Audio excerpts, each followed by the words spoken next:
Yeah, kind of. I was trying to check something out. All right, Shalom. We the Brothers of Great Mills Home, the church here in Birmingham, Alabama. And as always, want to begin by giving all praise, honor, and glory to Yahweh, Ba'ashem, Yahweh Shah, Ba'ashem, Rakakodash. Double honors to our teachers, the head apostles and elders of Great Mills Home. Shalom, you brothers out there laboring in his work. And as always, the believers, Akim, as well as the Aqua, those of you who subscribe to this truth as well. So you'll be back once again through the spirit and power of Yahweh Ba'ashem, Shah. And as always, you know, we come in the spirit of prophecy as commanded by our Lord Yahweh Shah, being the time that we in. You know, this is the time where the things that was written and foretold to come to pass are now amongst us, all right? And pretty much at the forefront of this is a transition of power. And we can't stress that, you know, emphasize that enough, because this is a very monumental time where, you know, the oppression, you know, the afflictions, you know, enduring suffering at the hand of our enemies, so-called white man, has now come to an end, man. This is a very beautiful time, you know? And being that this is prophecy, which by the way, this prophecy that we're gonna go into is centered around Genesis, the 25th chapter. Now that in itself, if you're not rooted and grounded, then that in itself is gonna, you know, gonna throw you off. Because one might say, well, hold up. How can you go into prophecy based upon the book of Genesis? You know, isn't Genesis the beginning of the book? Which, by the way, you know, when you consider the curriculum of Esau, let's say whether it's your history book, social studies, or math, science book, right? Always, what's the easiest chapter? The first chapter. You know, when you go into all those different sources, usually the easiest chapter is the first chapter. And a lot of people apply that with the Bible, man. They feel, oh, that's just the book of Genesis. You know, that's just the beginning. That's the opening second. But you're going to find out, besides the book of Revelation, the book of Genesis is a very intricate book, man. You know? And there's a lot of prophecy found within the book of Genesis. Matter of fact, real quick, unless anybody got something? I got something. You got something? Go ahead and give me Isaiah, the 46th chapter. You probably already got that. Yeah, Kai. You got it. This is Isaiah 46 and 10, declaring the end from the beginning. Read that again. Declaring the end from the beginning. See, declaring the end, which obviously that's the time we're in. So the scriptures say the Lord is declaring the end from where? The beginning. See, from the beginning. So you can go to the beginning of this text and you can read about things concerning the end. And through the spirit of power, Yahweh Shema Shah, we're going to go into that. So go ahead, I'll read it again in its entirety. It says, declaring the end from the beginning and from ancient times, the things that are not yet done, saying, my counsel shall stand, and I will do all my pleasure. Yep. So the Lord have declared the time that we're in now from the beginning, man. You know, that's a part of the counsel of Yahweh Shema Shah. which is presented before you in the form of prophecy. And what we found out, you know, through the spirit of power, Yahweh Shem Shah, which serves as somewhat of a comfort to us, is the reason why this devil had this perpetual hatred for you. The reason why he was chasing you down, hanging you, castrating you, man. You know, this man would cut off your extremities, you know, and that's well documented in the spectacular lynching of Claude Neal. Like, this man would feed your children and alligators. And even to this very day, he'll go above and beyond the call of duty to keep you in further derision, to keep you further oppressed. See, we found out the reason why. We know now, we can go to the humble beginnings, if you will, to why this is the case. All right? And that's what we're going to do in this lesson. You know, and through the spirit and power of Yahweh Shem Shah, you know, we're going to bring forth information that can be filtered through the Holy Scriptures. Once again, proving that what we subscribe to, all right, the teachings of our Lord Yahweh Shah found within the Holy Scriptures is very powerful, you know? So, yeah, unless you got anything, let's go to Genesis, the 25th chapter. Let's go to the humble beginnings. God, this is the book of Genesis, chapter 25, and I start at verse 21. It says, and Isaac entreated the Lord for his wife because she was barren, and the Lord was entreated of him, and Rebekah his wife had conceived, and the children struggled together within her. Yeah, so there's a whole lot. Emotions run wild. I know me personally, just listening to you read that, a whole lot of stuff come to mind. First and foremost, Isaac. Mm-hmm. You know, he entreated the Lord, and the Lord answered him. Like, okay, the Lord gave him what he desired. Right? You know, that's your Yahweh Shah if you can receive it. But it goes on into how his wife, she pretty much conceived. And these two children, they struggled. Let's read this again. It says, and the children struggled together within her.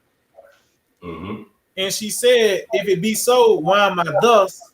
And she went to inquire of the Lord.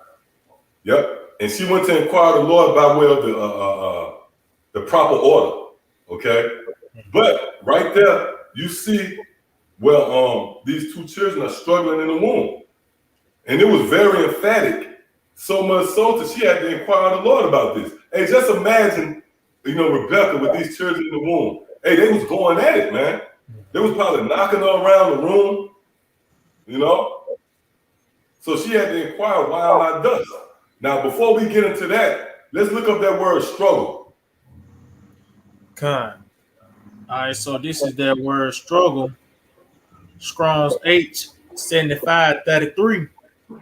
And it reads, to crush, oppress. Oh. Now you see where that makes sense? When concerning the dynamic between the so-called white man and you so-called Negroes, Latinos, and Native Americans, what's the one key word that you could plaster? Let's say if we had a picture of slavery, a picture of Esau telling you get to the back of the bus, a picture of Esau or a visual of Esau telling you can't drink out the same water fountain. You know what word you'll put right there? Oppression. So, hey, that's what this is what the book of Genesis, the 25th chapter, is going into, man. We're now going into the humble beginnings of why Esau dealt with you so treacherously, man. It starts right here in the womb of Rebekah. Read that one more time, huh? It says to crush, oppress. Oppress. Now, real quick, let's go into that word oppress.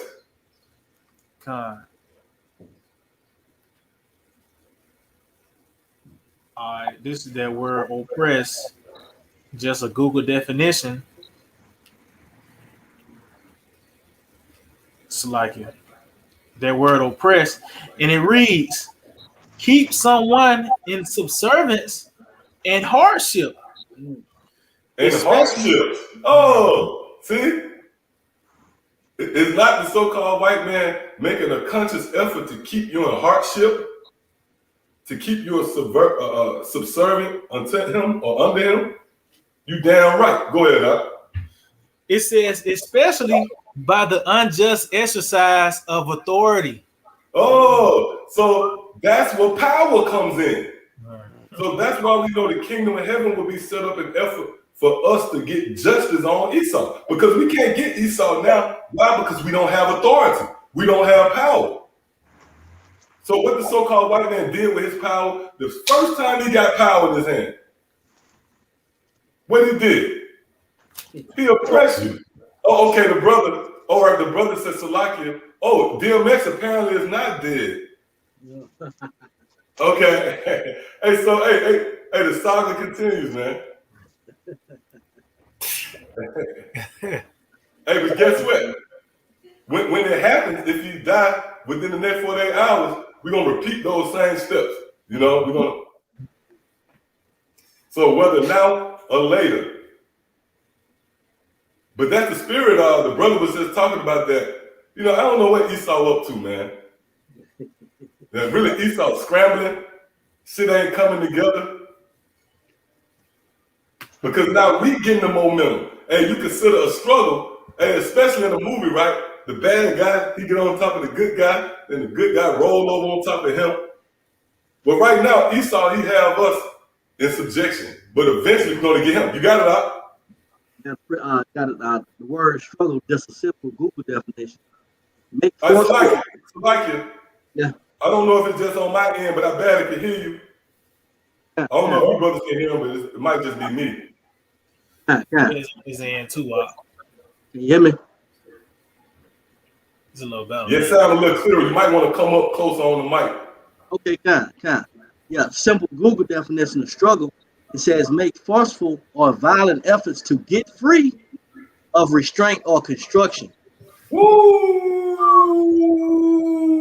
That's bad. So that struggle in the womb really goes into slavery. Because when you constrain someone, you hold them against their will, man. See that? Go ahead, Doc. It says strive to achieve or attain something in the face of difficulty or resistance. Hey, so it's a flip side of it. You know, this man struggles to oppress us, we're struggling to resist that oppression. We want to be free from that oppression. Okay? So when you read Genesis, the 25th chapter, which that's what we're going into, which again is prophecy, and I got to say it again, if you're not rooted and grounded in Yahweh Shai, you're going to be thrown off by that, man. But we read in the book of Genesis, the 25th chapter, prophecy, where pretty much this struggle in the womb is being played out, is being manifested betwixt this dynamic between the so-called white man and the so-called Negro, Latino, and Native American. Okay? So we could go back. You had anybody else got anything before we continue? That was it. Yep, so we could go back to that definition. And I want to go down to the similar words for that word oppression as well. I'm gonna get the example sentence real quick for this word, and it reads: a system that oppressed working people. Come on, man. Isaiah the 14th chapter, he that smote the nations with a continual stroke. The very overtone of being oppressed is based upon a system, because you have regulations, you have restrictions, you know, set up in play to keep you at bay. Well, guess what? That's going to happen in the kingdom of heaven as well, man. And guess what? Esau is going to be struggling to get away from that oppression. Yeah. You know? Hey, that's why that rod of iron going to come into play. Don't think Esau is rebellious. You're going to see that rebellious more than ever when there's laws set up against, you know, this nigga, he rebellious against his own laws. So imagine when the kingdom of heaven is set up, you're going to have Esau resisting, man. And it tells you that in the parable of Lazarus the rich man. Lord willing, we can go into that. Well, the rich man, he was even resisting Abraham. Abraham told him, look, you had it good in your time. He said, nope. If you he was resisting it then, man. So you're going to have Esau that's going to resist that restraint as well. Again, that's the idea of struggling. When you go into Genesis, the 25th chapter, where they struggled in the womb, you have one party restraining another. If you wrestling with somebody, you restrain him within that struggle. See? So right now, Esau got the upper hand. But now we slowly, coming out of that lock. And we get ready to corral him, man. Oh, the Lord said he will eventually give us the necks of our enemies. That's another thing. When you watch those movies where they struggle, when you got him, man, you see the scene where he gets you by the neck. So yeah, let's go back. All right. God, yeah. Salaki, you got it. Deuteronomy 30:7. It says, "And the Lord Yahweh Hashem Yahweh Shai, thy power will put all these curses upon thine enemies, and on them that hate thee, which persecuted thee." Yep, you got it out. This is the beginning right now. What we saying, it's the beginning stages of the Most High taking the curses off us, and the same curses that we've been plagued with in a low condition.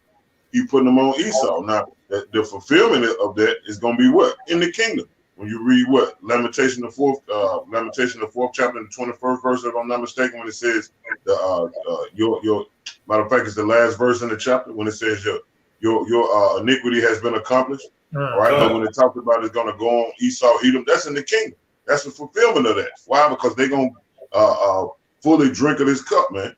Matter of fact, they're going to drink of it double. The scripture said, "Give unto her double." All right, so that's going to be fulfilled. Deuteronomy 30:7 is beginning right now, but it's going to be fully fulfilled in the kingdom because you're going to be on the bottom. You're going to be in chains, but it's going to be double what's going on to us. But go ahead, you got it out. Is it? Yep, you got it out. Come back in the similar words, it reads to persecute, abuse. This all falls under the banner of oppression, which goes back to the word struggle. Genesis, the 25th chapter, concerning that struggle in the womb, has everything to do with oppressing and crushing one another, right, which we went into that word. Okay, so here, this word oppression, persecute. How ironic. How ironic at the end of this thing, the so-called white man, and that's written. This is how the so-called white man will eventually come up against us, man. Through his draconian laws. Yeah, go ahead. It says, treat harshly, tyrannize, to crush. Yep. It says to enslave. Oh, to enslave. See, so when you go back to Genesis, the 25th chapter, let's read that again. Come back, Genesis chapter 25 and verse 22. And the children struggled together within her. Right, so we just went into the in-depth, we just took an in-depth look into this word struggle. It actually leads you back to the word enslave, man. See that? And that's why that's the very essence, if you will, concerning the relationship between the so-called white man and the so-called Negro, Latino, and Native American. If you know nothing else about that relationship, you know that one people had the other in slavery. So that proved that this book right here pretty much spoke of these things, man. And again, how do you enslave somebody? By having authority, power over that particular person. And in this case, nation. So what you think the power of the Lord is going to give us? Just to do magic tricks, man? Hey, you got guys out there that don't understand the core reasoning behind the Lord giving us power. It's to recompense our enemies, man. So you got to get rid of that Christianity BS mentality, man. Hey, because even Yahweh Shai said the day of vengeance burning his heart, man. So our power is going to be solidified by us being on top of Esau's ass. So that's how you enslave a people, by having power over them. And once you have power over them, you're going to have them subdued if that ever is a struggle. Okay? Come on, give me what you got. I know it's like you got something. Isaiah. So like, okay, go ahead. You got it out. Hey, go ahead and get you on, Barak. All right. God, this is 2 Samuel 22 and 41. Thou hast also given me the necks of my enemies. Oh. Read that again, Doc. Read it nice and slow. This 2 Samuel 22 and 41. Thou hast also given me the necks of my enemies. Right. So imagine a struggle. You struggling with someone, but then you get his neck. He can't live. Oh, you know, that's why the guy said, I can't breathe. I can't breathe. The big nigga out of New York. Oh, yeah. Hey, to breathe is to have. If someone cuts off your breath, that means you suppress, man. So the Lord is going to give us access to the cutting off of life for you. If I got your neck, that means I got the power to cut off life. And that's what we're going to do in the kingdom. It tells you how those who don't serve us, we're going to cut their water off. We're going to withhold rain from them. Damn. That's the real one. That's having the necks of your enemies, man. That's it. Yeah. Come on up. It said, thou hast also given me the necks of my enemies that I might destroy them that hate me. Yeah. Go ahead. You got it up. It's locked. So yeah, he said we're going to destroy those that hate us, man, which is our arch enemy Esau, Edom, the so-called white man. You know, and the scripture also says, give me anything but the pretty much the affliction of them that hate me. Well, that's just not dealing with Esau. That's on all levels. Because this nigga, he'll rather have the Moabites beat his ass than us, you know. But same thing how the Lord gave us over to this devil is gonna be vice versa, you know. Right. And there's gonna be one hell of a period of time for Esau, Edom, man, so-called white man. Like you said, matter of fact, can you get that? Give me any womb. Because that's the justice that we're going to receive. We're going to actually get our lick back. And Christianity teach you to don't worry about that. You know? Just let bygones be about the good who came up against us, man. Okay? That's what you call justice. You got it up. Which you want, that Sirach 25? Which you have wanted out? Salaki, yeah, I had a delay on my end. Can you hear me? Yeah, I can hear you now. Okay, Con. So yeah, you can get that. Give me in the womb before we go back. Con. Oh yeah, Con. This is Sirach 25. I start at verse 13. Said, give me any plague, but the plague of the heart, and any wickedness, but the wickedness of a woman, and any affliction, but the affliction from them that hate me. See. Hey, you can bear with someone afflicting you for survival. Let's say if you're in a fight with someone and for survival's sake, they inflict you. Hey, you can bear with that.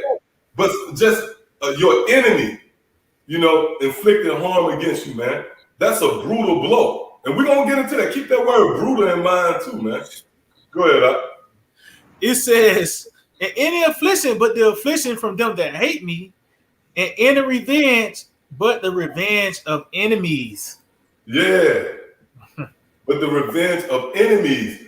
And Salakia, through the Spirit, Yahweh Shai spoke about that. Yahweh Shai spoke about how the time that we would go into, you know, post 70 AD, which was really a fulfillment of Genesis, the 27th chapter. The days of mourning after my father, then I would slay my brother Jacob. Well, pretty much the Lord warned us of that. He said that those would be the days of vengeance. Because see, when you go into the history, we actually had Esau subdued, you know, under King David, King Solomon. But that man broke the yoke, right? And that's also in Genesis 27 chapter. He eventually broke out of the yoke and he broke out of that chokehold. You know, that's that struggle. And then he subdued. Now we're in the time when he has subdued us. Okay? But you can see the momentum shifting. The tide is turning.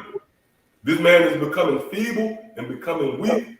And the children of Israel, starting with the elect, is now being strengthened. You got something else up? This is Jeremiah chapter 22 and verse 13. Woe unto him that buildeth his house by unrighteousness, and his chambers by wrong, that uses his neighbor's service without wages, and giveth him not for his work. Yeah, who could you put a picture of right there? Esau. You could put a picture of the so-called white man right next to that precept, man. He's guilty of those offenses. See that? And again, through the Spirit, we're going to bring out information that pretty much co-signs that idea, man. All right? You got something else up before we go back? No, that was it. All right, so we can go back. Unless you had something, Rock. No, I ain't had none. Yep. So let's get it. Back to Genesis 25 and verse 22, it says, and the children struggled together within her, and she said, if it be so, why am I thus? And she went to inquire of the Lord. Mm-hmm. And the Lord said, so now we see what that struggle, right? We know what that struggle is going into. We looked up that word struggle. It means to oppress, to crush. And when you go deep into that word oppress, it takes you back. It literally takes you back to the word enslave. See that? So now we have a better understanding of what Genesis, the 25th chapter, is going into, man. That's biblical prophecy, man. Right? And we read Isaiah the 46th chapter, where the Lord declared these things that's unfolding in the end from the very beginning. So again, that gives credence to the idea of prophecy even being found in the book of Genesis. So before you go, you got anything out? Okay, so now this. Salaki, go ahead. You got it. Okay, so now let's go into this information. Let's go into Wikipedia, and we'll build around that. all right, so this is from Wikipedia, and it reads, Black genocide.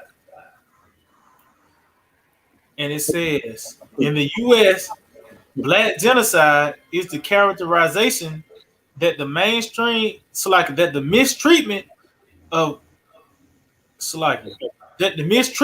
African Americans by both the United States government and the United States government is another word for Mount Seir. Okay?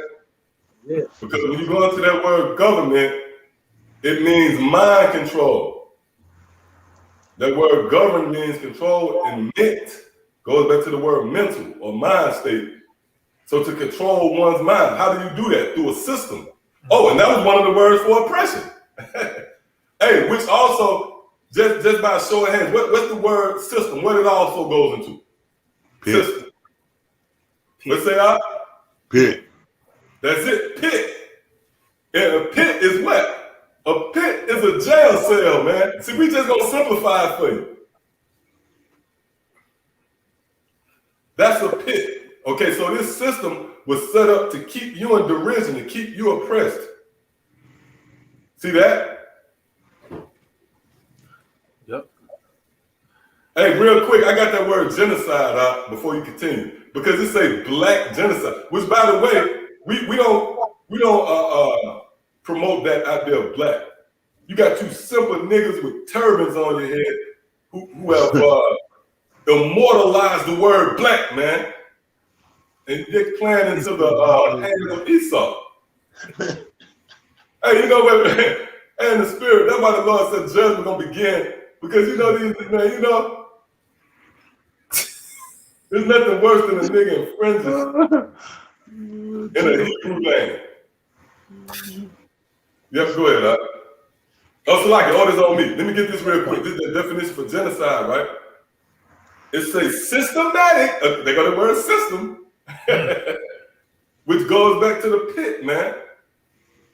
Matter of fact, give me that out real quick in the blue letter, Isaiah the 51st chapter, and give me that word pit. And it looked like, don't tell her how long we might be going, bro. Because we ain't even scratched the surface yet.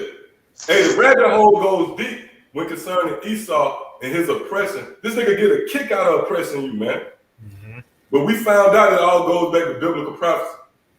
So real quick, it says genocide, systematic killing of a racial or cultural group. Come on, man. It says deliberate extermination of a racial or cultural group. Great purge. See that? So, hey, that's bad. I got it from some AP World History. And it's levels. You can go into genocide in the 20th century and, so on and so forth. But you get the gist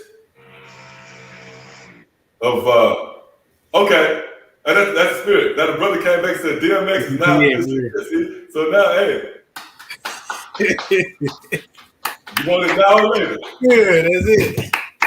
You want it now or later, baby? That's it. And I'm gonna say this too, right?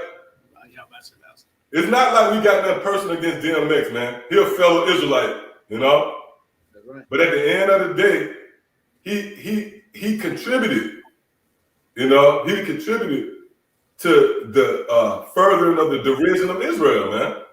Yeah. Yep. So come on, let's get that. What you got real quick, Isaiah 51, and then we'll go back. This is the book of Isaiah 51:14. The captive exile hasteneth that he may be loose, and that he should not die in the pit. Yeah, if you struggling with someone, right? And this motherfucker trying to kill you, you hastening to be loosed. Everything, your energy, all your strength and energy should be dedicated to you being loosed. So that's the overwhelming feeling of being under Esau. You just feel the spirit of being bound in restraint and restrained. All right, but the scripture said we hasten to be loose from the pit. Let's go into that word pit. So this is that word pit. Strong's 8:7-8:45, and it reads pit, destruction, grave, pit for catching lions. What? Pit for catching lions. Pit for catching lions. And that's dealing with Israel, the head tribe being Judah, which is actually compared to a lion. That's in the book of Genesis. Is that the 49th chapter? Where the scripture says Judas is a crouching lion. See? So America, in this system, which that word system goes back to pit, it was set up to keep you in derision, to snare you. There's all type of pitfalls and traps throughout Babylon that was set up to trap Israel. Okay? So we could go back, unless you got anything up. Okay, come on, let's go back. Come back, Genesis 25 and verse 23. It says, and the Lord said unto her. Yeah, so now back to the Wikipedia. Oh, Slacky. I'm tripping, Slacky. Yep. This back Wikipedia it reads, in the US, black genocide is the characterization is that the mistreatment of African Americans by both the US government. Hey, can I say something? Like Esau ass, even when they telling you the truth, they lying. Fuck us, man. That's why he got African American there. Yeah, exactly. Yep. So right then, even if he give you that information, it's not gonna benefit you because you really just think you're African American.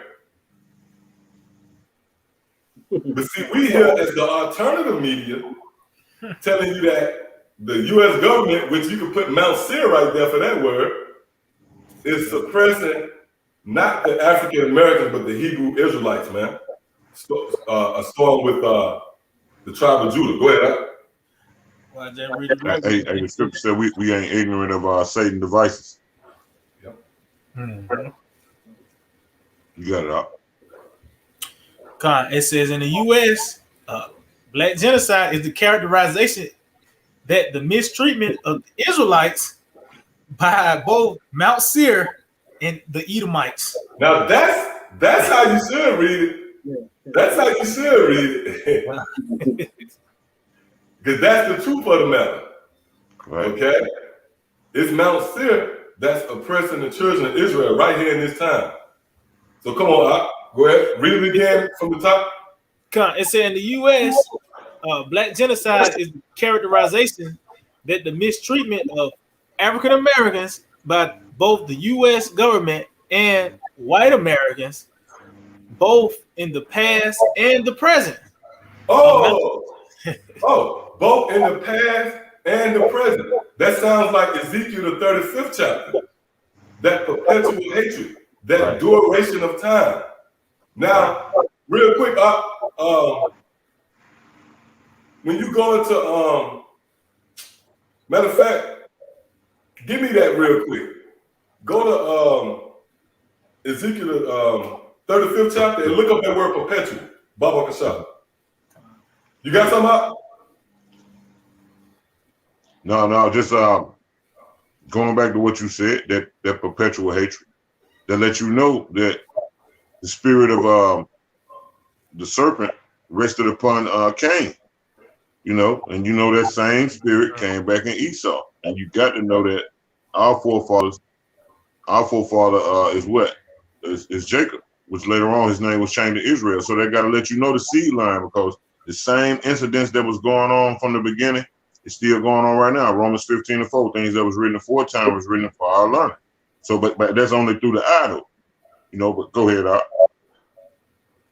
So, hey, they always had a perpetual hatred, man. That's that everlasting hatred we're all finna go into. Yep. And it says from the past.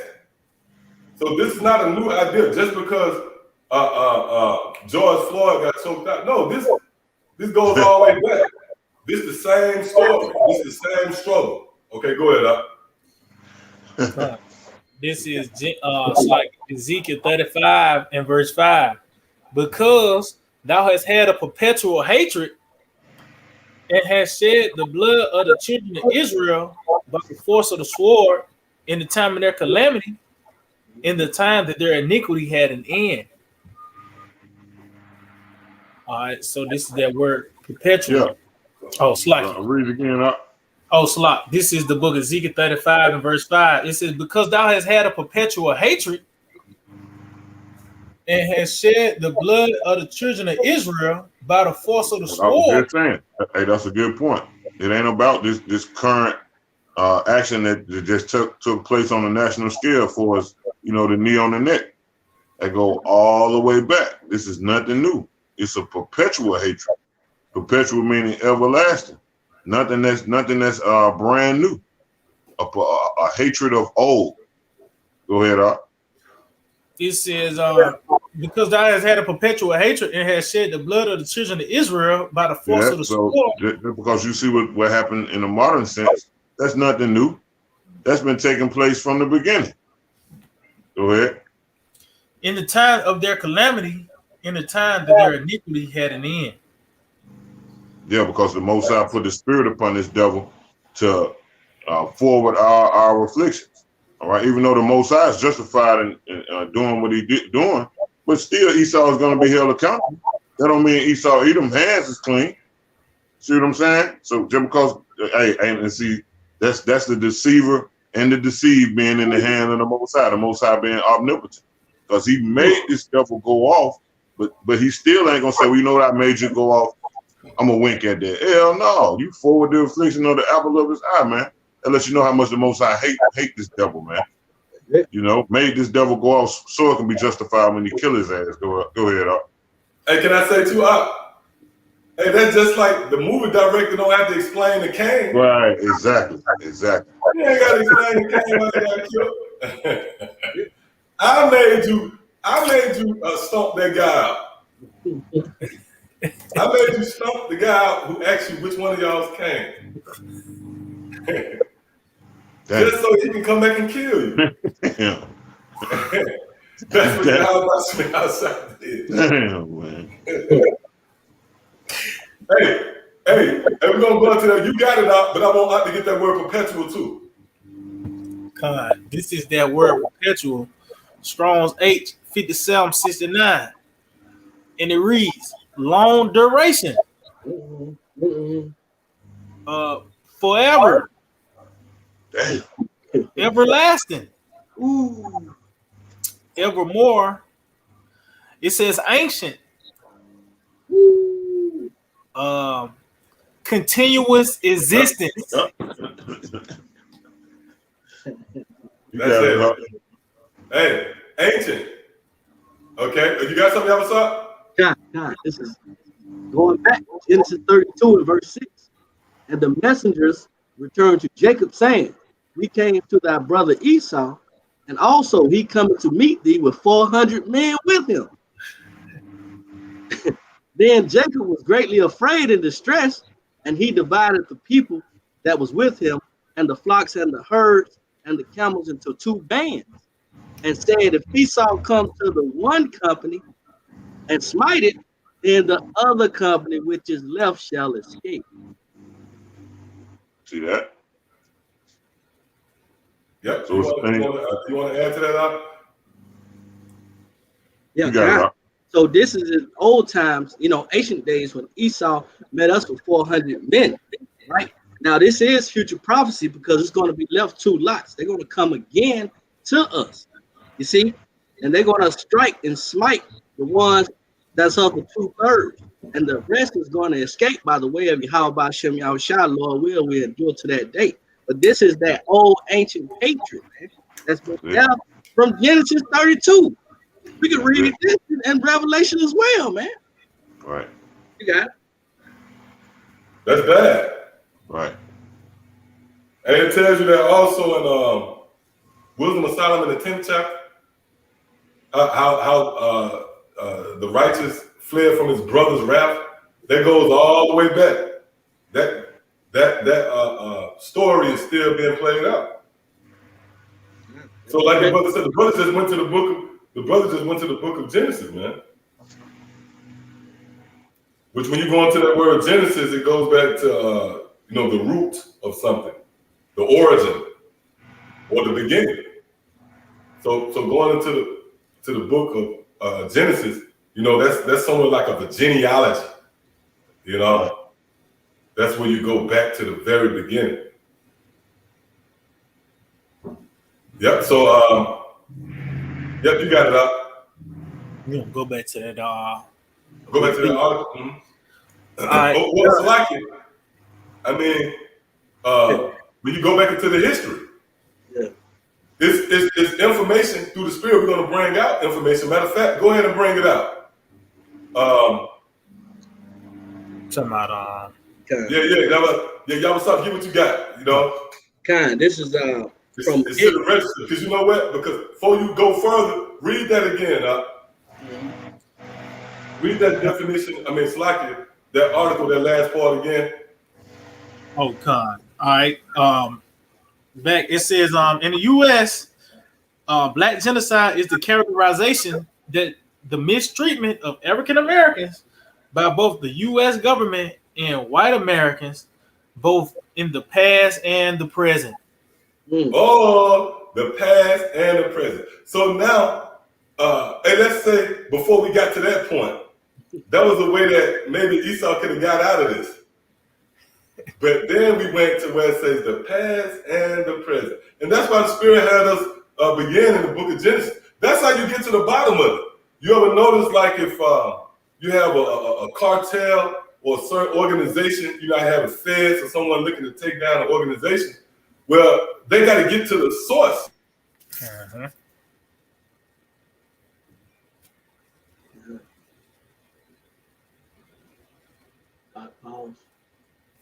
Hey, I'll just froze up.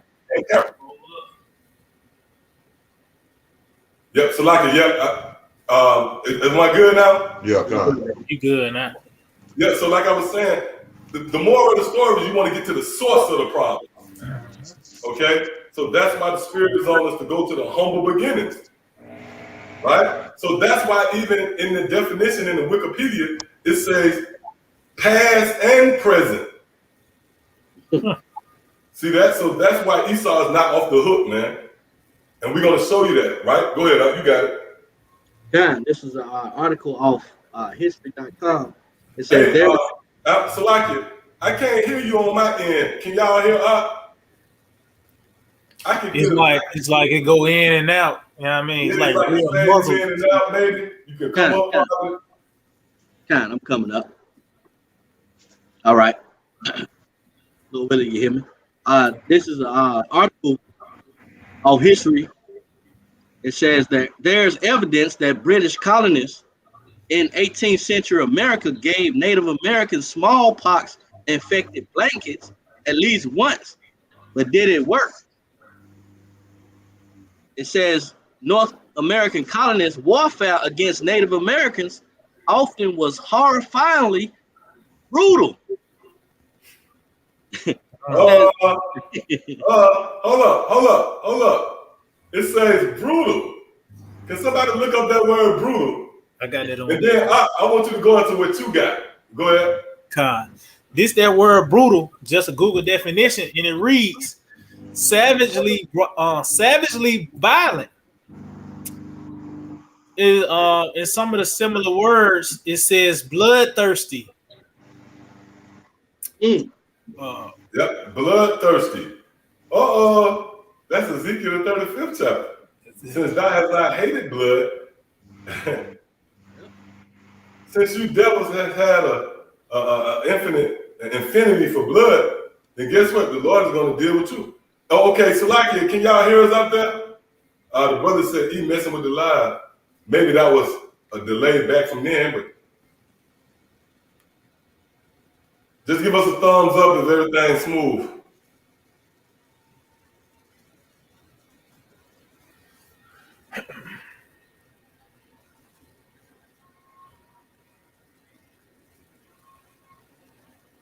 Okay, everything seemed to be good. It might have been on your end. Yep, go ahead. It says bloodthirsty, murderous, wicked. Remember, these are the words for brutal. Yep, the damn bloody beast. Go ahead. It says cold-blooded. That's a sign of a serpent. That's it. Right?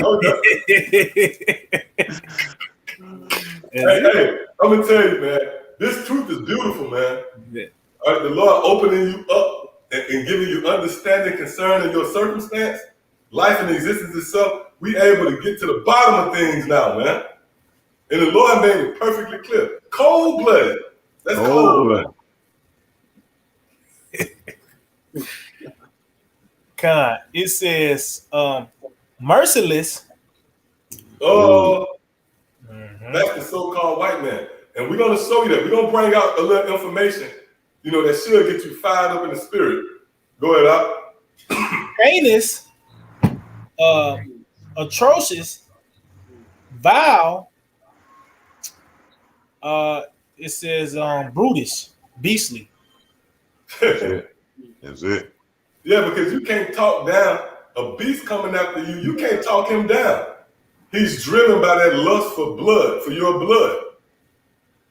Okay? So now, brute beast. Yep, brute beast. So since we went into that word brutal, real quick, let's get what you got, and then we'll go back to Yawasai. All right, Con. This is 15 brutal ways conquistadors killed Native people.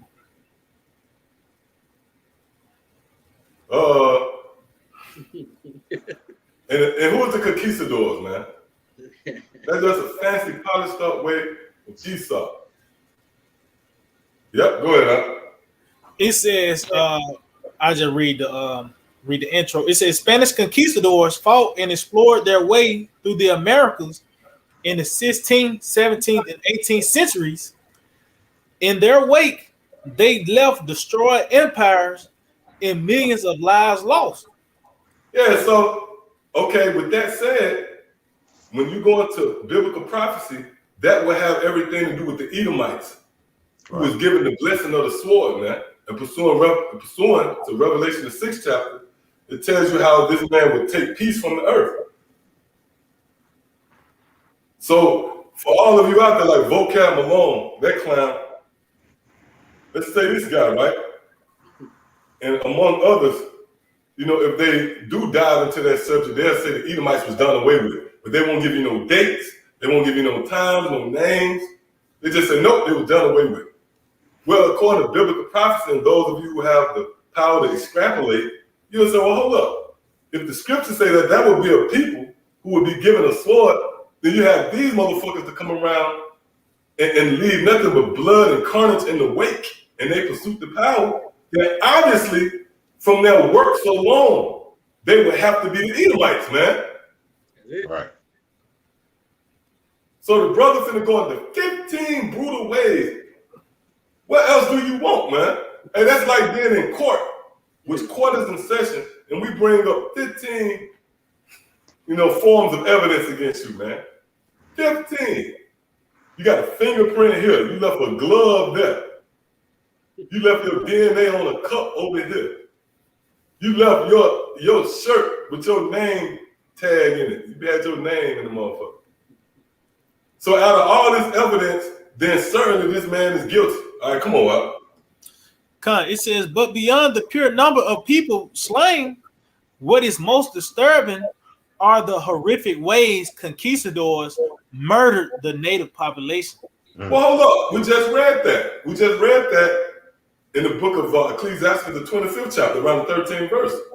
Give me any wound but the wound of the enemy. Because you could put somebody to death, but why have to be so graphic? Why have to be so creative? You are hanging natives up. I don't know if they're going to go into that in the information you got, but they'll hang the natives up and they'll kindle a fire at their feet, man. Or they'll have the dogs to rip open the bellies of pregnant so-called native women. That is a hatred that you can't frame. That's a hatred that's not of this realm. That's a spiritual hatred. And the only way you can make sense of that is through the understanding of the scriptures. Okay? You got something y'all was talking before we go back? No. You got it. All right, come on, Al. All right, I'm gonna jump down. Is on the first one, it says they vowed to spare an Inca ruler for converting to Christianity, then ended him anyway. Well, look, Christianity kills, literally. Hey, why Cam Malone don't speak about that, man? Hey, because under the banner of Christianity, they actually rape women. When you go back to that time, they murdered the men and they raped and savagely ravished our women. Okay? Go ahead, Al. They try to make it seem, they try to make it seem right for the master to beat the shit out of the slave using Christianity, using the Bible. Yep. Knowing that they can play on the spiritual psyche of a beaten down people, being the devil that they are. You got it. Yep. It says in 1533, Spanish conquistador Francisco Pizarro captured the Inca leader Atahualpa.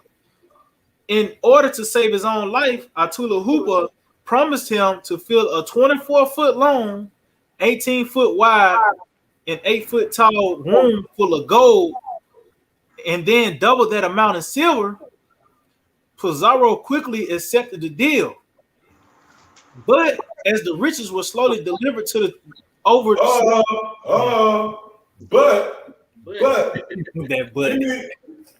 give me Psalm the 50th. Psalm the 50th chapter.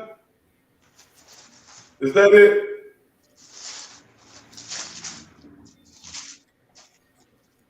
Oh no, Salaki. No, you don't know Salaki. 55, yeah, I know. 55. Then also give me Isaiah 24:5. I want to say. Y'all was something, you can get that. Go ahead, Al.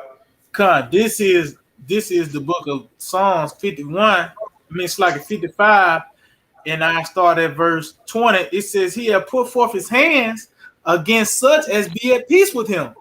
Right, and we read information concerning that.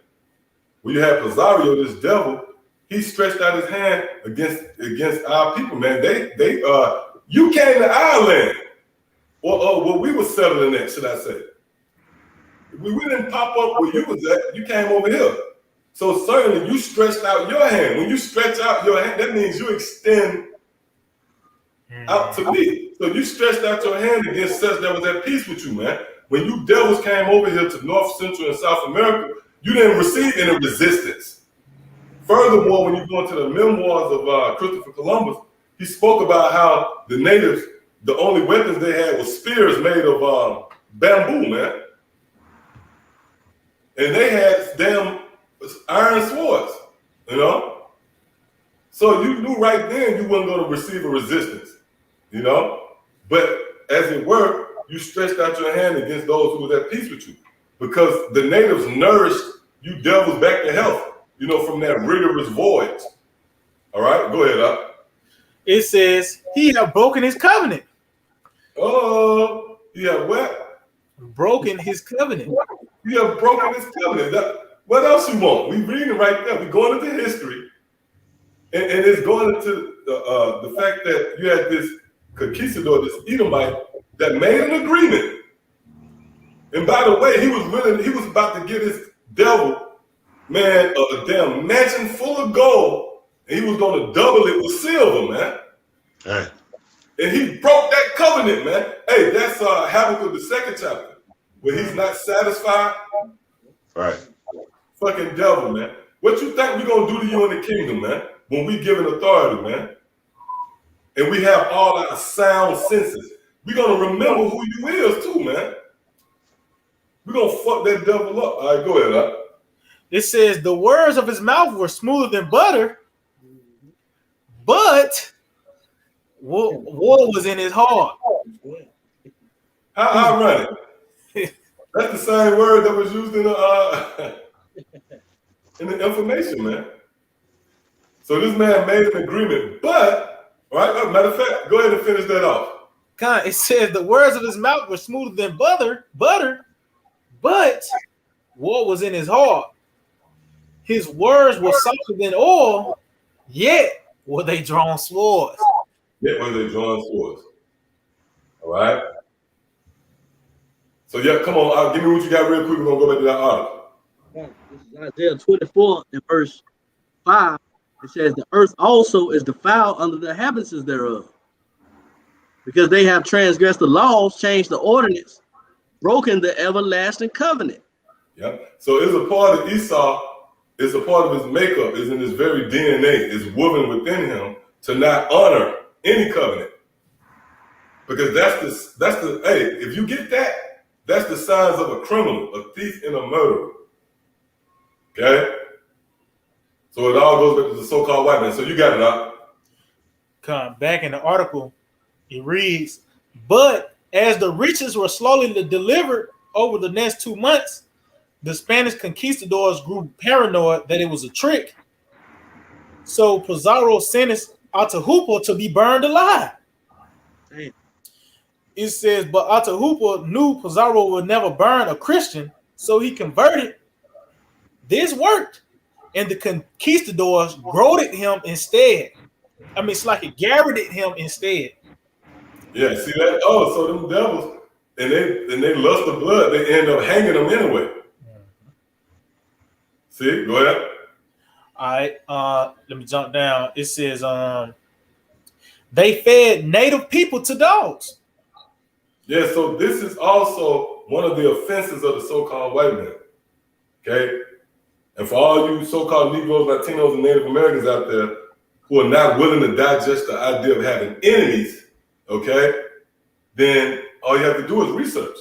And the scriptures tell you to research concerning the devil. That's in Ecclesiastes, the 12th chapter, where it says he will be unto you as looking into a wiping glass.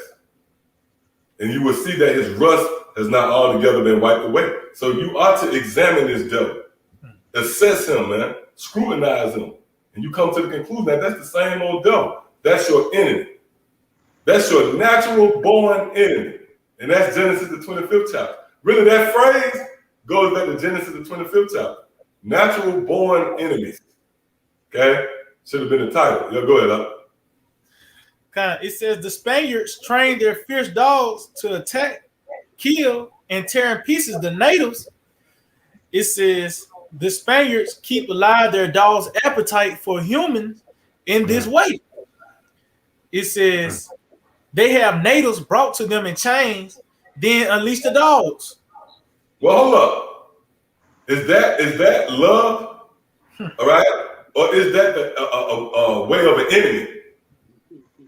You bring someone in chains, they can't even fight, and you unleash savage dogs on them, man. Everybody gonna pay. The dogs gonna pay. They might be back too. Oh, the scriptures tell you that the Lord should destroy and cut off man and beast from Babylon, man. All right, yep, go ahead, up. Con, it says the natives come meekly down the roads and are killed. And the Spaniards have butcher shops where the corpses of natives are hung up on display. And someone would come in. Hold up. Nah, that's, You dealing with a sicko, man. Right, exactly.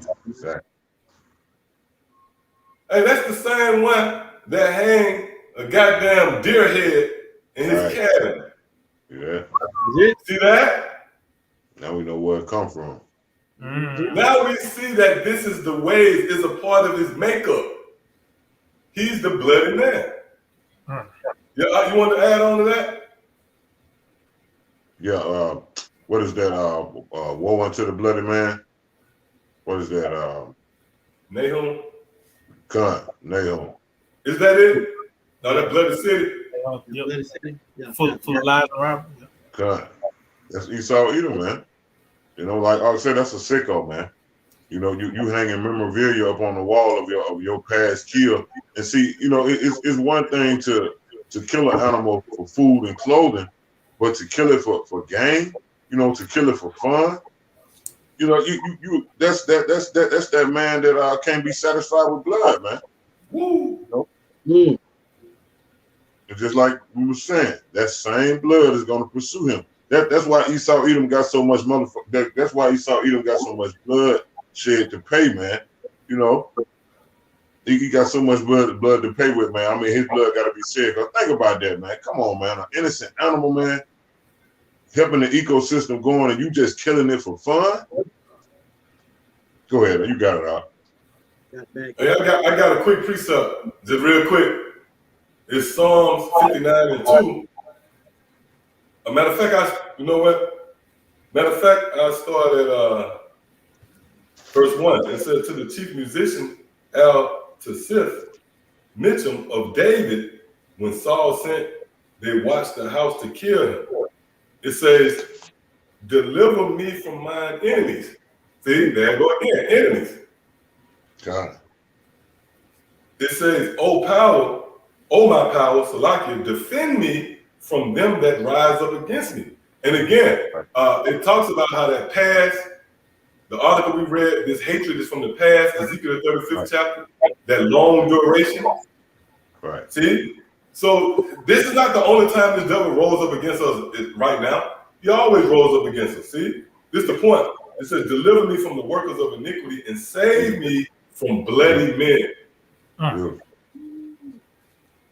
And that's it. So, hey, we got that same prayer, man. We got that. We meditate upon the same thing, and it's a form of us crying out to the Lord to save us in that time from that bloody man, which is the wicked elites, man. Starting with them, man. You know, Esau, Edom as a whole, the whole race, the whole body of the wicked, the whole race of the so-called modern-day white race, which is the modern-day Edomites. They're the wicked as a whole, but that wickedness stems from the head. It all comes from the head. So that's that bloody man, man. And that's our prayer in these times. Because they got a taste for Israelite blood mainly, man. You know how you got a taste for a certain, you know, type of meal or whatever. You could just taste it, your taste bud taste it. That's how Esau is, man. Salivating over fucking Israelite blood, man. These devils. You got it out. Yep, that's that predator and prey dynamic.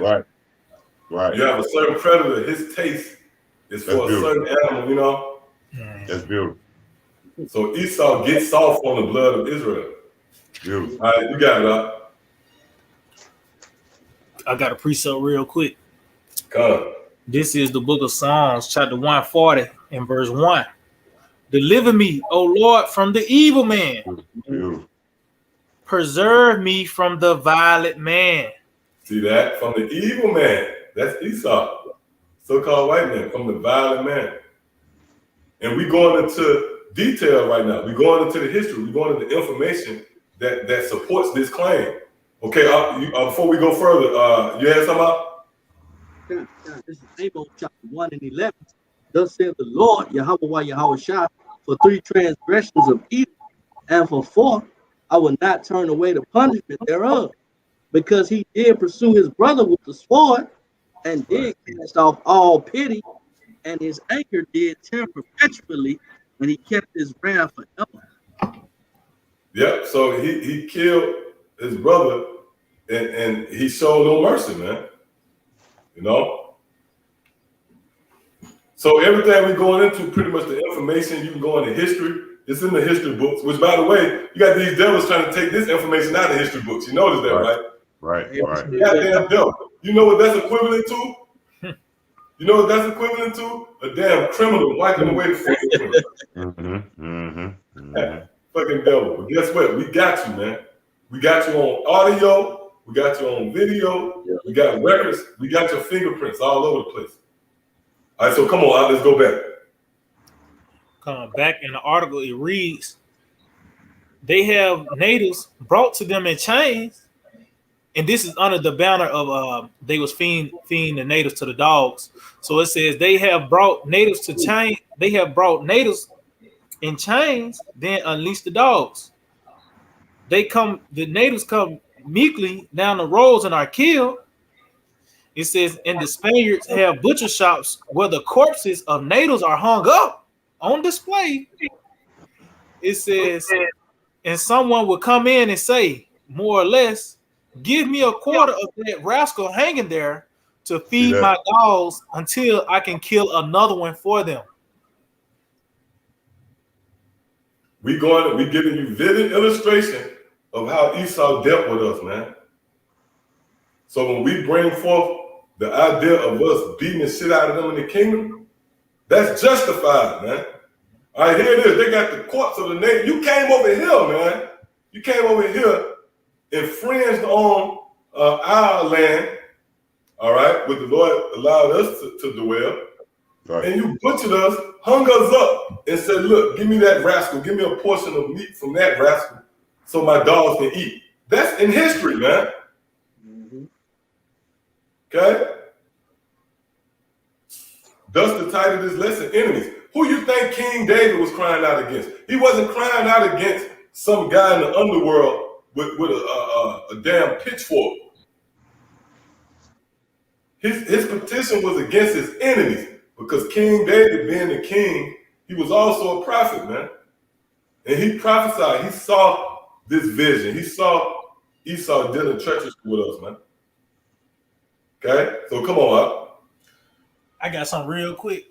Mm-hmm. It's Sirach 25 and 14. It says, there is no head above the head of a serpent, and there is no wrath above the wrath of an enemy.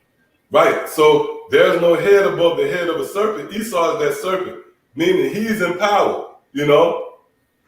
So the buck stops with him, if you will. If you want to consider everything that's happening, the paper trail goes back to him. There's no head above the head of that serpent, but there's also no wrath above the wrath of an enemy, man. Because again, someone can inflict harm on you out of survival. You could be in a fight with someone and they might fight you off for survival. You can respect that. But someone that's stepping down on you, inflicting harm on you, putting you to death, like the brother said, pretty much for sport and for that lust of blood that they have for Israel, well, that's certainly your enemy, man. If not, then give me another definition. That we must have the wrong definition of what an enemy would be. Okay, come on, let's go back. Back in the article, this is another category. It reads, they devised a way to hang natives and burn them alive simultaneously. Yeah. Yep, and through the spirit I mentioned that. These motherfuckers were sitting back and came up with a way to hang you and burn you at the same time. That's your enemy right there. That's why the scriptures say this honor is given to the saints. We're going to have the honor of beating those same Edomites' ass in the kingdom, man. Yep, go ahead, Up. Let's see. I got some real quick. This is the book of Psalms, chapter 41 and verse 7. It says, all that hate me whisper together against me. Yeah.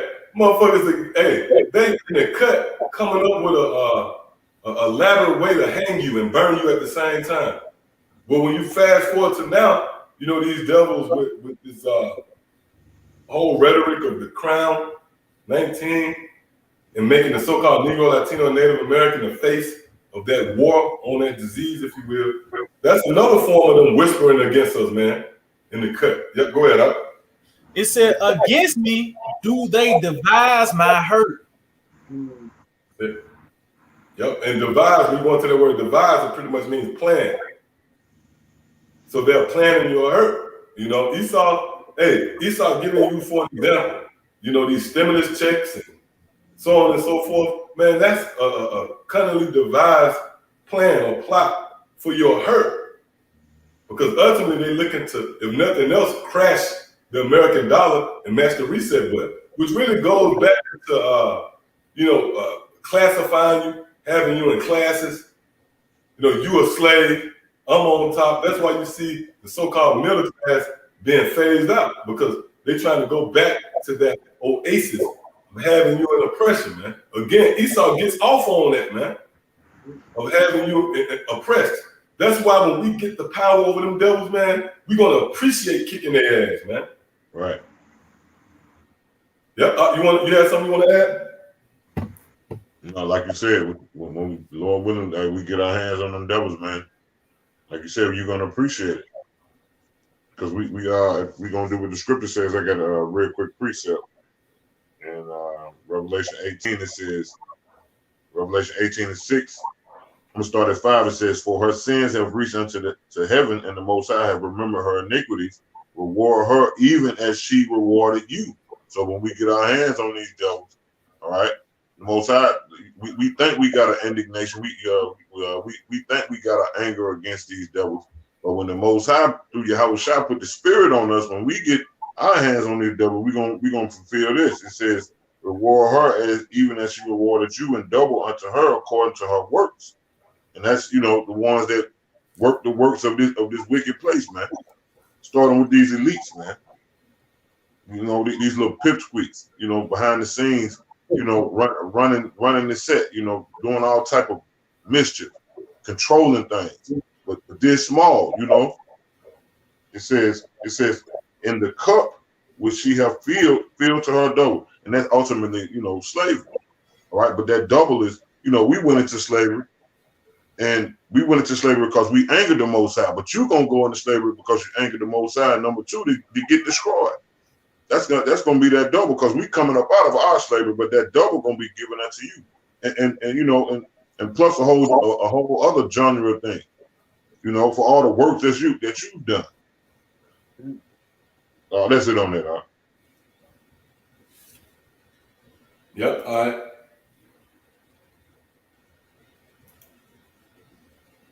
Yep, you got it, Salaki.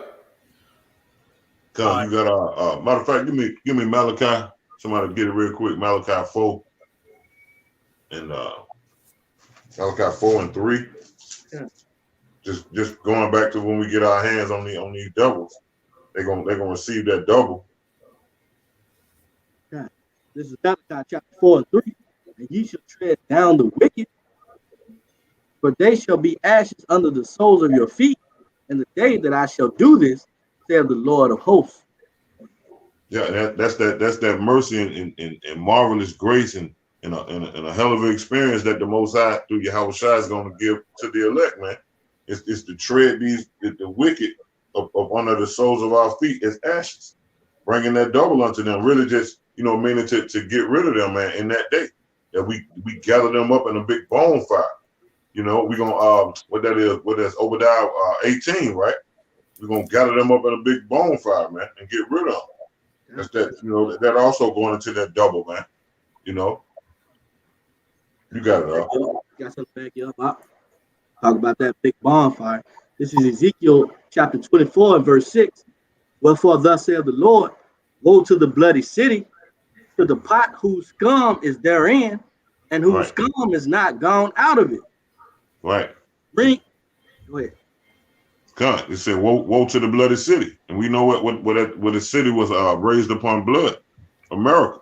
And that's mainly the blood of the so-called Negroes, Latinos, and Native Americans, which is innocent bloodshed. You know, the blood of the saints. Read it from the top up. God, Ezekiel 24:6, wherefore thus saith the Lord power, woe to the bloody city. Hey, and woe means what? Massive death and destruction. For what? For the bloodshed that it was built upon, which is innocent blood. You know, starting all the way back, that lets you know Esau, Edom is the wicked that the Bible speaks of, because it goes all the way back to who? To Cain and Abel. See that? That struggle go all the way down to the reincarnation, which they came back once again as Jacob and Esau. But that's that innocent bloodshed. That lets you know that he was a murderer from the beginning. That lets you know that same characteristics. There's got to be this devil, man. Go ahead. That's it. It says, woe to the bloody city, to the pot whose scum is therein, and whose Right. scum is not gone out of it. God. Bring it out piece by piece. Let no lot fall upon it. I'm going to jump to verse 9. Hey, Salaki, can I say too, his scum, which is his works, is still here, man. This devil is the same devil that hung you, castrated you. That scum is still in the pot, man. It's still present amongst you. That perpetual hatred is still before you, man. See, and that goes back to Ecclesiasticus, the 12th chapter as well. You know, he will be unto you as you wipe the wiping glass, and you will see that his rust has not altogether been wiped away. I got something real quick. Uh-huh. It's the book of Proverbs, chapter 30, and verse 12. There is a generation that are pure in their own eyes, and yet is not washed from their filthiness. Yeah. Yeah, so Esau, hey, if you look up that word white, which they gave themselves that title, what was that in 19 it happened, I believe, in Virginia. 1681. Salaki, 16 in the 1600s. Yep, in Virginia. Was it Virginia? Yeah, Virginia, 1681. Where the white came in the law. First time white persons ever came into the existence of law. That's where you get that word white. And like if you watch the movie Malcolm X, that's the spirit. I've been talking about that movie. Because you know in that movie too, they show where them devils laid his daddy down on the train tracks or whatever. But in that movie, you remember the scene where they went into the library and they showed you the word white, the definition of the word white, and they said the word means pure. See? That's why what the brother just read, there's a generation that's pure in their own eyes. Yet, they filth hasn't even been washed away from the things they did in their past. Read that again. You know how the Lord going to wash that filth away? Through the lake of fire. Yeah. Go ahead, God, this is Proverbs 30 and 12. It says, there is a generation that are pure in their own eyes, and yet is not washed from their filthiness. Yep, so they go back to Esau. All right. So, yep, you had something up before we go back? Yeah, I had one more just to back Quantum Waff up about that Obadiah 18 verse. Ezekiel 24:9, and it says, therefore, thus saith the Lord power, woe to the bloody city. I will even make the pile for a great fire. Like it for a fire great. God. Yeah, you got it. And that's referring to the end of Babylon. So you got it up. Yep, so let's go back. All right, Con, this is back in the article, it reads, they devised a way to hang natives and burn them alive simultaneously. It says the conquistadors often devise ways to make the demise of natives as elaborate and painful as possible. Well, hold up. That's the scripture. Give me any wound which brings pain. Give me any wound but the wound of an enemy, man. Or any wrath. See, that proves right there that the so-called white man is our enemy from his works alone. The hell with this nigga trying to explain to me why he's not my enemy. You know, these devils always got a case for why they're not your enemy. Then a lot of time being no honor amongst thieves, they snitch on each other. No, it was my niggas snitch on their own dad. And he said, no, it was my forefathers. But look, none of that applies over here because why? We are judging you according to your works, man. That's it. And what we found out through the spirit and power of Yahweh Shema Shah, you are your forefathers, man.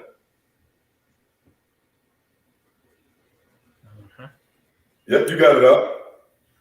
Continuing on, it says they built a long gibbet low enough for the toes to touch the ground and prevent strangling, and hang 13 natives as a time in honor to honor the Lord and the 12 apostles.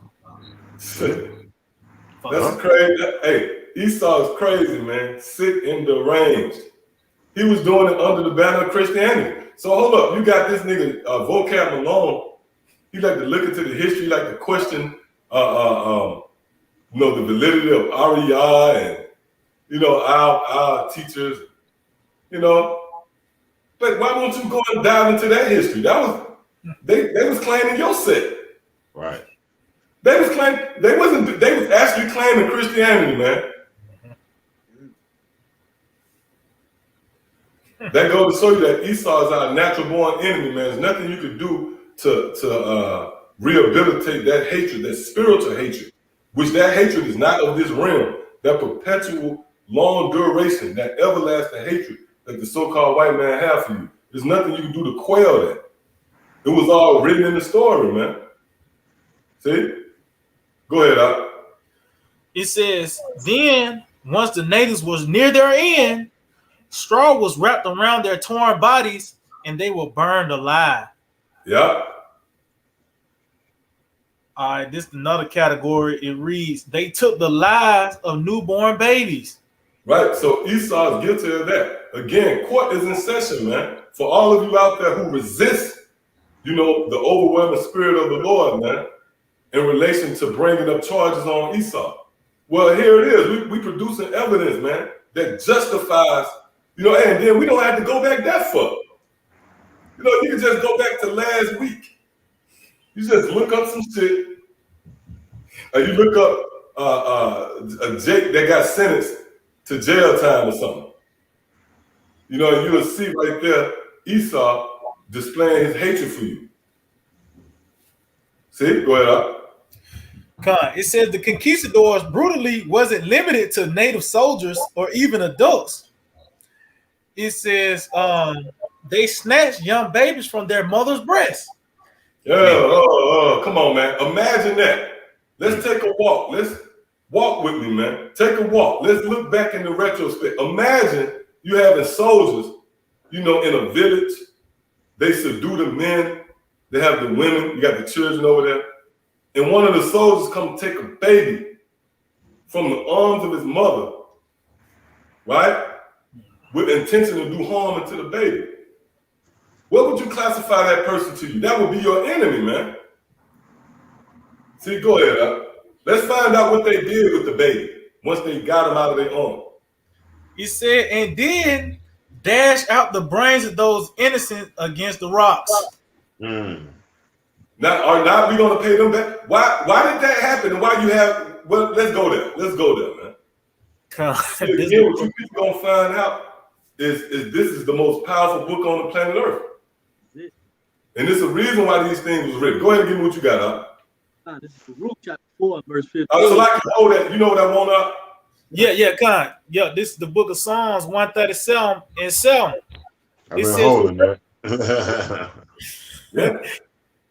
It says, remember, O Lord, Yahweh Hashem Yahushua, the children of Edom. Yeah, so that's going to be twofold. That's heavy because the children is you after you, but we're going to know what baby that is. We're going to say, hey, that's Pasario. When you see that little baby come out, we're going to actually remember your children. We're going to remember you. Oh, that's you. So just like you dashed our babies to storms, what are we gonna do?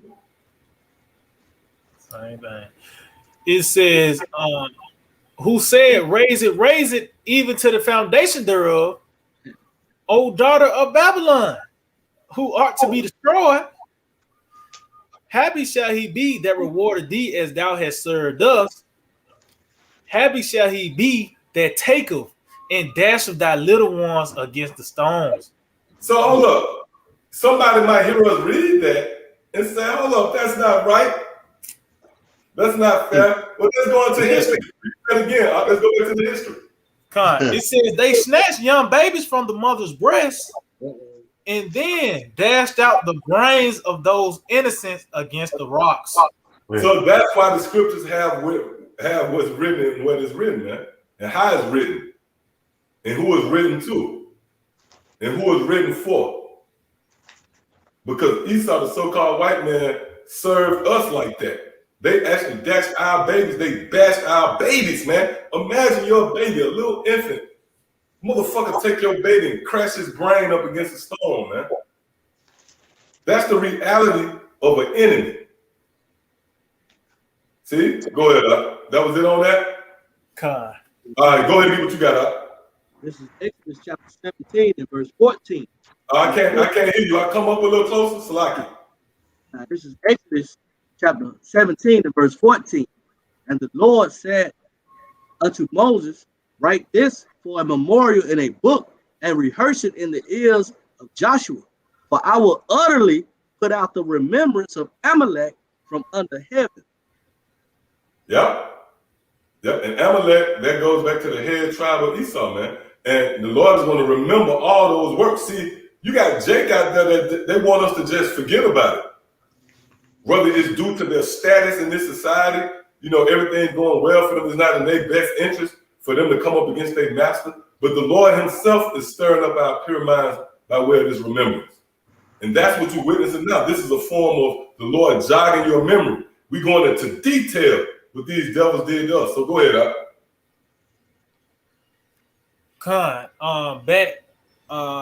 Jump down, it reads, they use natives to test the strength of their blades. And so that was also in the memoirs of Christopher Columbus. They use, you have target practice. Well, these devils use the natives from little babies up to test their blade. They're going to go into it. Go ahead, up. It says captured natives were sometimes butchered by conquistadors to test the quality of their swords as well as their own strength. It says they would even place bets on slicing off the heads or cutting off of sluggy or cutting of bodies in half with one blow. Yeah. So that's what Esau, the so-called white man, he performed those acts on us, man. And I know I was reading somewhere where which is is well documented, where they had the quotas, where if you didn't pick enough, or Salakia, if you didn't find enough gold, right, then they'll hack off a limb. They'll hack off their lips, hack off their nose.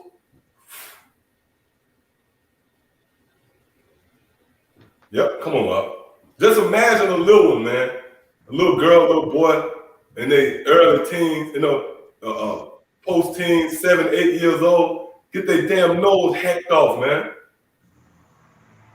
But that is what Esau is guilty of, man. And this is what contributes to why we call you an enemy, man.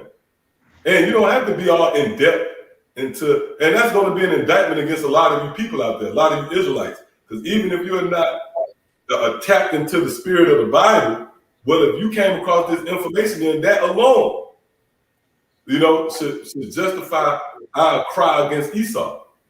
But we know one of the main stumbling blocks is reincarnation. That's why you have a lot of people say, well, that was the past. Right. Go ahead, Khan. Oh, you had some out? Yeah, Khan. Somebody get real quick. What Ox said, that's the past. Isaiah 14. You know what I want to bring out, propel slaughter. Yep. I got some real quick while you get it. It's in the same chapter, Isaiah 14 and verse 2. It says, and the people shall take them and bring them to their place, and the house of Israel shall possess them in the land of the Lord for the servants and handmaids. All right, and that's that payback, like I was going into, the same things that you have done to us. We sit here reading all of the cruel, beastly type things that you're doing to human beings. Then you know that you ain't a human being, Esau. You can sit here and conjure up all type of foul shit to do to an innocent people that's helping you. So that's gonna come on you double. I'm gonna read it again. Isaiah 14:2, and the people shall take them and bring them to their place, and the house of Israel shall possess them in the land of the Lord for servants and handmaids. And that's in Israel. It says, and they shall take them captives whose captives they were. All right, and that's letting you know that this is not a world friendly doctrine. This ain't teaching love. When they miscrew, turn the other cheek, let them slap you on the other. I mean, you know how Christianity do it. Mix the scriptures up and fool our people, having our people thinking one way. No, it's going to be a payback, man. The same thing Esau has done to our people. What we read about right now is going to be double unto him. All right, so. You guys want to add on that up? Oh, no, you got it out. It says, whose captives they were, and they shall rule over their oppressors. So who oppressing us now? The main, you know what I'm saying? The main oppressor is Esau. All right, so Esau can't even say, look, that was my forefathers who did this and who did that. No, like Art says, there's such thing as reincarnation. You got it up. Isaiah 14. Yep, this Isaiah 14:21. Prepare slaughter for his children. See that? Prepare slaughter for his children. Go ahead. For the iniquity of their fathers. See that? So in reality, according to the scriptures, which is the truth of the matter, they are their fathers coming back to fulfill their lot. And it's evident. These same little young Edomites, like I was saying, these same little young Edomites that be staring you down, and them same Edomites who put you to death, man. And they coming back just in time to get their judgment, man. The indignation of the Lord for the things that they done, man. Putting you to death, shedding that innocent blood. These ones, man, and seeing these wicked elites know this. But it's Jake so simple, they believe everything what this system tell them, and this system tell them that, there's no such thing. That's a myth. That's some cartoon shit, or that's some sci-fi shit. That's what they put out there. But Esau, the elites of Esau, they know this. That's why they teach their sons. Go ahead, It says, I will prepare slaughter for the children, for his children, for the iniquity of their fathers. Yeah, for the sin upon sin of their father, transgression upon transgression of their fathers, because that sin upon sin is them killing you in the past, starting with their forefather, and they coming back and killing you again, having them same wicked thoughts against you. And real Edomite ain't gonna change. So that's sin upon sin. So there's no coming up out of that. Go ahead. So they're coming back to fulfill their lot right now. Go ahead, Al. It says that they do not rise, nor possess the land, nor fill the face of the world with cities. Yeah, the Malachi 4:1 says that fire is not going to leave them neither root nor branch. Meaning it ain't going to be a seed or a speck of that counsel, which is Esau left. They're going to get cut off forever. No, I think in this same chapter speaks about no nephew, no son, none of that. Uh-huh. So that's no root or no branch. You got it up. That's it on that up. That was it. Gone. You got it up. Yep, we can go back. We can go back then. All right, cut. It says, all right, let me jump down. It says,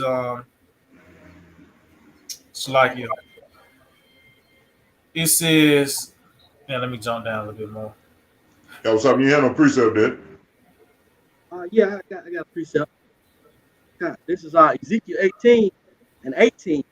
As for his father, because he cruelly oppressed, spoiled his brother by violence, and did that which is not good among his people, lo, even he shall die in his iniquity. That's it. That same sin upon sin. You reap what you sow. See that? Matter of fact, real quick, Colossians 3:25, it says, but he that doeth wrong shall receive for the wrong which he hath done, and there is no respect of person. So that's just bagging up what the brother just read. Same thing that Esau have done. That same blood that he shed, that's that same blood that he gonna choke on, man. All this, he gonna. Matter of fact, once again, it's gonna be double. But go ahead, out back to the ark. And real quick, just to add to what y'all going into. Okay, come.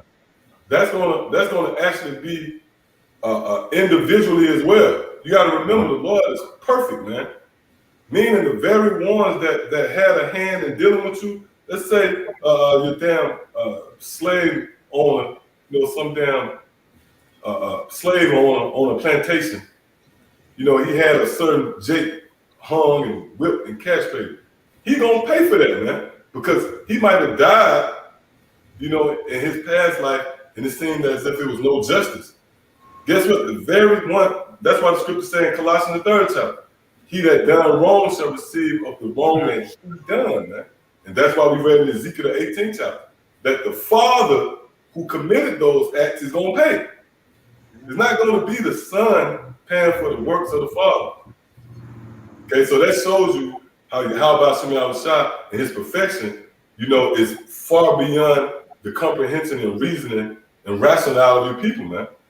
His ways are perfect. No one gets away, no one escapes. So if you committed crimes in the past, in no wise will somehow you escape. You're going to be brought back here on the scene of the crime to receive that judgment. Matter of fact, get Psalms the 6th chapter and the 10th verse real quick before we go back to that. This the book of Psalms, chapter 6 and verse 10. Let all my enemies be ashamed.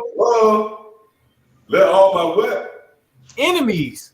All my enemies. And again, you so-called Negroes, Latinos, and Native Americans, whether you like it or not, you're gonna come to grips with the idea of having enemies. Because the Lord gonna have it with Esau gonna rise up against you again, man. His countenance is gonna change.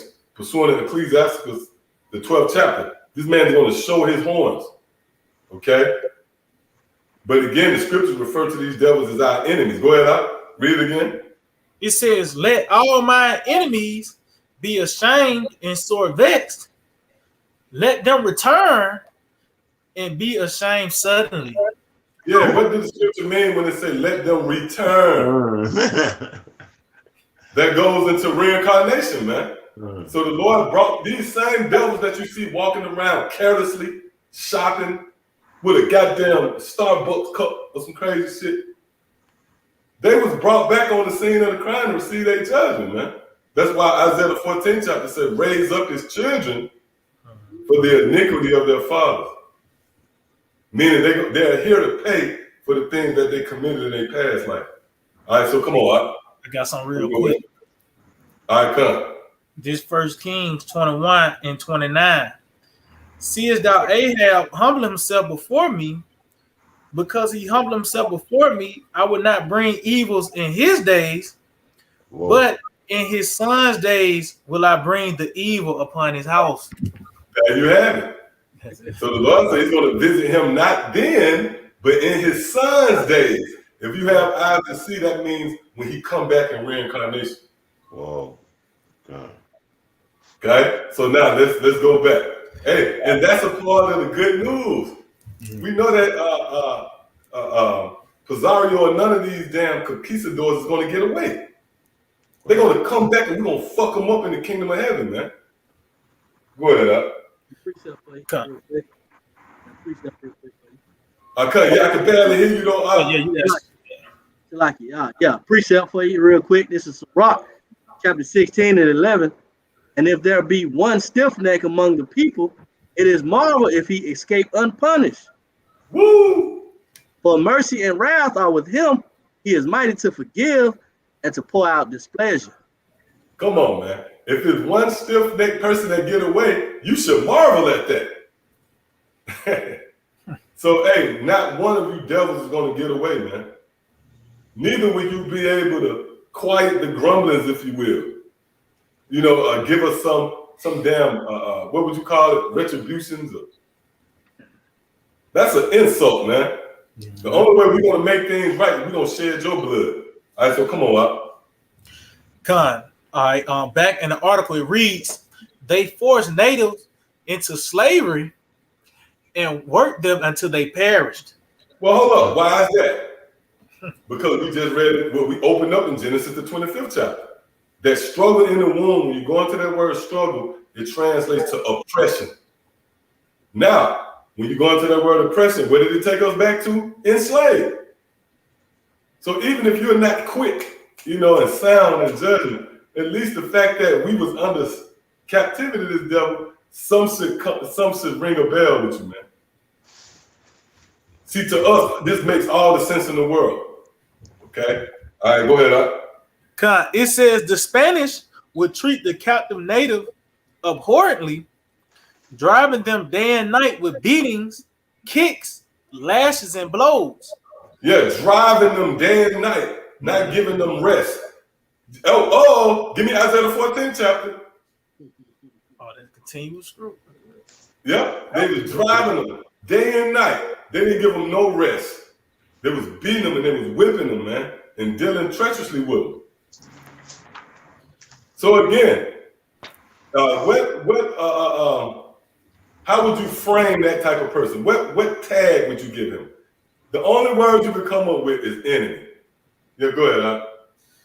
Isaiah 14:6. He who smote the people in wrath with a continual stroke. Oh, with a continual stroke. So that's what we read right there in the article, man. Yep, let's go back to that info. It says the Spanish would treat the captive. Oh, Salaki, you can finish that off. Salaki, okay. I forgot you had a little more on that. It says Isaiah 14:6. He who smote the people in wrath with a continual stroke, he that ruled the nations in anger, is persecuted and none hindereth. Yeah. So see, the so-called white man actually smoked someone with a continuous stroke, or should we say that wicked right here that we read about in Isaiah the 14th chapter. Well, we able to go into history and line it all up. Oh, it's this guy. It was this guy who acted out what the script said. See, so let's go back to that info.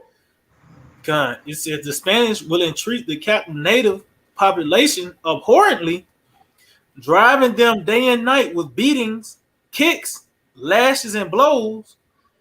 They even created a group to specifically hunt down anyone that tried to escape. Well, do not that sound familiar? Did not that happen with the so-called Negroes? The scriptures say that Judah and Israel will be oppressed together. But who is the coming figure in both of the stories? Esau, man. Mm-hmm. It's the so-called white man that's oppressing both of us. That's what we have in common. Oh, you know what we have in common? One common enemy. Right. See it. Which is the so-called white man. Okay, so you got more on that? Yeah, I'm gonna jump down. There's another one. I just get this. Look, it says they mutilated. I'm gonna say this through the spirit. If you can put the link out there, probably. Because I believe you looked up. It's a whole lot we didn't even touch on. Yeah, I skipped some. We didn't even touch on a lot of this, and that in itself is overwhelming. the little stuff that we touched on, man. So Esau gonna pay, man. Go ahead, It says they mutilated their faces. It says the conquistadors were known to mutilate the natives, often for no reason and with no provocation. Well, hold up. We know why. Because it was of that perpetual hatred that they had for the children of Israel, man. See? Go ahead. It says a Spanish priest quoted, with my own eyes, I saw Spaniards cut off the nose, hands, and ears of the natives, male and female, without provocation, merely because it pleased them to do it. Yep, because of that lust of blood. You know? So now, before we close up, let's bring out, you got anything else you want to bring out? You got some info you want to get out, right? We can go on that. That's enough information there. Unless you want me to go ahead and get it. Yeah. Okay. You touched on the smallpox. Yeah, the smallpox blankets. Yeah, that the British natives. Yeah, Hey, which that's all in history. That's all documented in history. Mm-hmm. See. So, that's pretty much it. You know what? Real quick, let's end off right here. This will be fitting. Ezekiel, the 25th chapter. God. In the 14th verse. Let's end off right there. So, hey, the reason why we have to go into these things is because, for one, you have to keep your edge. The scriptures tell us to not become conformed to this world, man. Right. See, by becoming conformed to this world, you pretty much side with Esau. You'll develop a certain sympathy for this nigga, man. That's why you have, what's the phrase, Stockholm syndrome. Hey, you take it right out of my mouth, huh? Yeah. I was just gonna say, over a period of time, that's what's gonna happen. When you start forgetting about what the Most High would never do. The scripture said the Most High requires the past, right? So once Esau get you buttered up in that delusion juice, you know what I mean? You get to, like you said, getting comfortable, man. Then you start forgetting or start getting very, very faint over a course of time. This is my enemy. The concept of this being your enemy get farther and farther away from your consciousness. You know what I mean? And you start getting comfortable. But like you say, you need somebody to put that joke on you, bring you back to life. Like, hey, this is your enemy. Don't forget that. You got it up. Yep, you start thinking of all this shit, man, fuck that motherfucker. That nigga played me. That's how it is with this devil, man. The spirit is on us to continue to remind you of the works of the so-called white man, his ill dealings, treacherous acts, crimes, and atrocities committed against the children of Israel. Again, that keeps you with that edge, All right, so come on, let's end off right there, huh? God, the book of Ezekiel, chapter 25 and 14. It says, and I will lay my vengeance upon Edom by the hand of my people Israel. Look up that word vengeance real quick. The Lord said he would lay his vengeance upon Edom by the hand of his people Israel. What story can only make sense of that?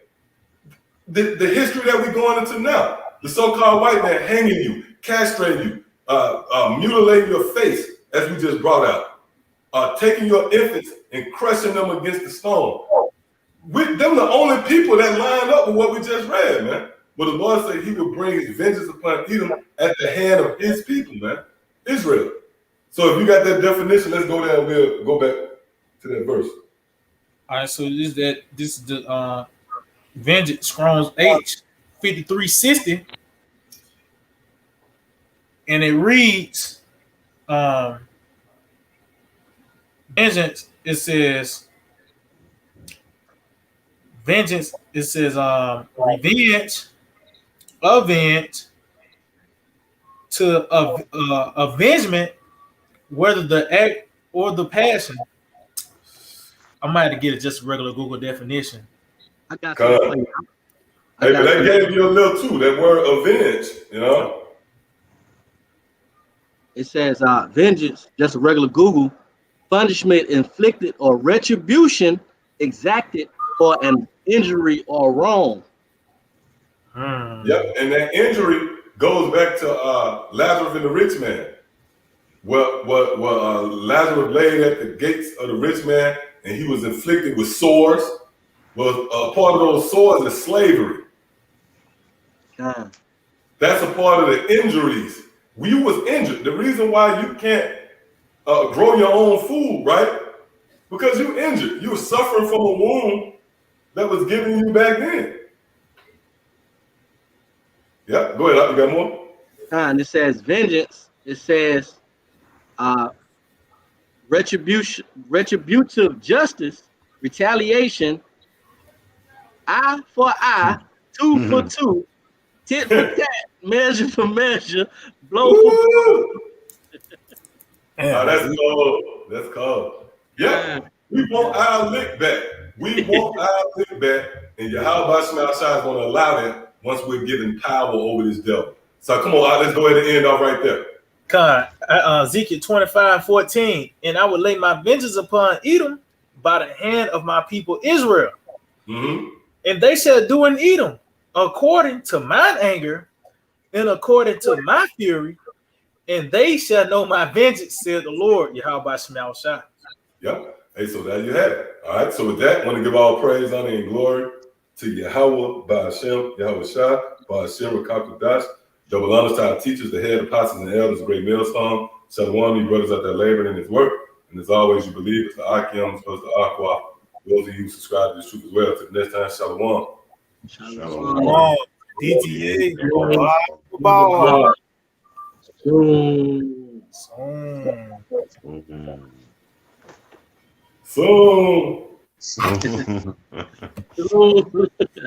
So I thought it's still. So that's 72, baby. Hey, we getting close too, man. Mm-hmm. These days, the sunrise and the sunset.